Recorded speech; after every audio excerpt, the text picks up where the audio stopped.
Hello hi అందరికీ నమస్కారం. Welcome to Suma YouTube channel. ఈ వీడియోలో నేను మీకు ఎంతో రుచికరమైన రవ్వ లడ్డూలు ఎలా తయారు చేయాలో చూపించబోతున్నాను. చూడండి, సింపుల్గా రవ్వ లడ్డూల్ని 4-5 ఇంగ్రీడియంట్స్తో ఎలా తయారు చేయాలో ఈ వీడియోలో మనం చూద్దాం.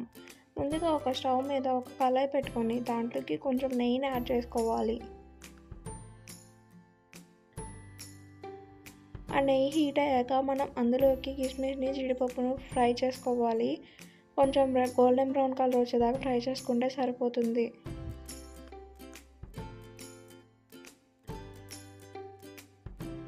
చూడండి, ఇలా గోల్డెన్ బ్రౌన్ కలర్ వచ్చే వరకు ఫ్రై చేసుకొని పక్కకు పెట్టుకోవాలి. తర్వాత ఒక 1.5 గ్లాస్ బొంబాయి రవ్వను తీసుకోవాలి. నేను టీ గ్లాస్తో కొలుచుకున్నాను. చూడండి, 1.5 తీసుకున్నాను.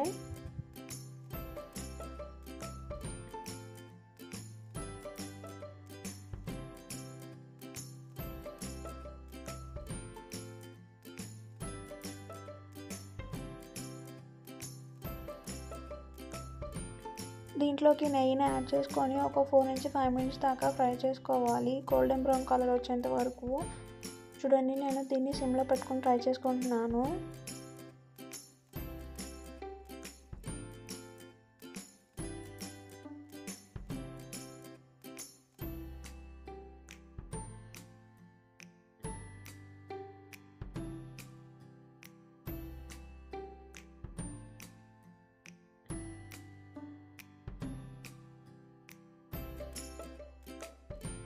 చూడండి, గోల్డెన్ బ్రౌన్ కలర్ వచ్చేసింది కదా.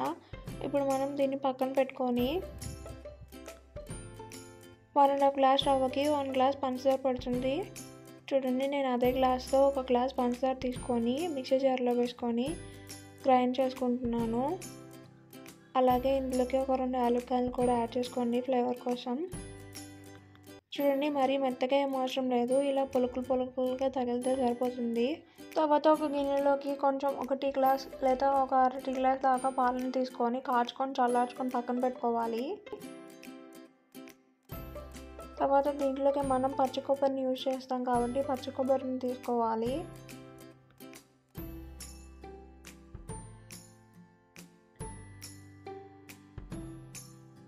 చూడండి, ఇది కూడా 1 టీ గ్లాస్ దాకా. ఆ కొబ్బరిని ఇలా మెత్తగా గ్రైండ్ చేసుకోవాలి.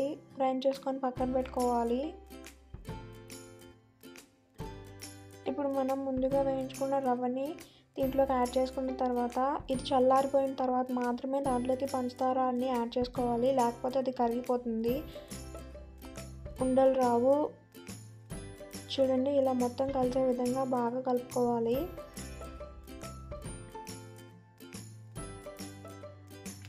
ఇవి రెండు కలుపుతుండగానే మనం ముందుగా మిక్సీ పట్టుకున్న కొబ్బరి పొడిని ఇంకా మనం ఫ్రై చేసుకున్న కిస్మిస్, జీడిపప్పుని ఇందులోకి యాడ్ చేసుకోవాలి.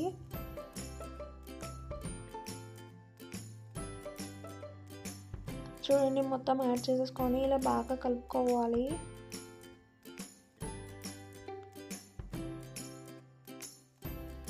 తర్వాత మనం ముందుగా కాచి చల్లార్చి పెట్టుకున్న పాలను దీంట్లోకి కొంచెం యాడ్ చేసుకొని, మనకి ముద్ద అవుతుందని తెలిసింది కదా, అలా ముద్ద అయ్యేంత వరకు యాడ్ చేసుకొని ముద్దలు చుట్టుకోవడమే.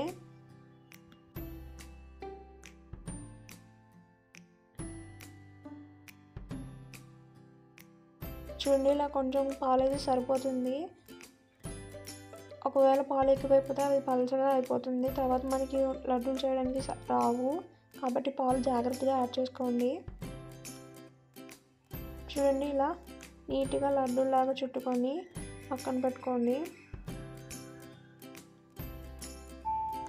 చూడండి, ఇలా నీట్గా అన్ని లడ్డూలాగా చుట్టుకొని సర్వ్ చేసుకుంటే ఎంతో రుచికరమైన లడ్డూలు తయారైపోతాయి. మనకి ఈజీగా ఒక 10-20 మినిట్స్లో తయారైపోతాయి. చూడండి, సింపుల్గా మనం తయారు చేసేసుకున్నాం కదా. ఈ విధంగానే మీరు కూడా తయారు చేసుకోండి. అదే ఒక 1/2 కేజీ బొంబాయి రవ్వకైతే దగ్గర ఒక మీడియం సైజ్ కొబ్బరికాయ సరిపోతుంది. పంచదారని మనం రుచికి తగినంత యాడ్ చేసుకోవచ్చు, కావాలంటే కొంచెం ఎక్కువనే యాడ్ చేసుకోవచ్చు. చూడండి, ఎంతో సాఫ్ట్గా రౌండ్గా ఇలా మనం రవ్వ లడ్డూల్ని ఇంట్లోనే తయారు చేసేసుకోవచ్చు. ఈ వీడియో మీకు నచ్చినట్లయితే లైక్ చేయండి, షేర్ చేయండి, సబ్స్క్రైబ్ చేయండి. Thanks for watching.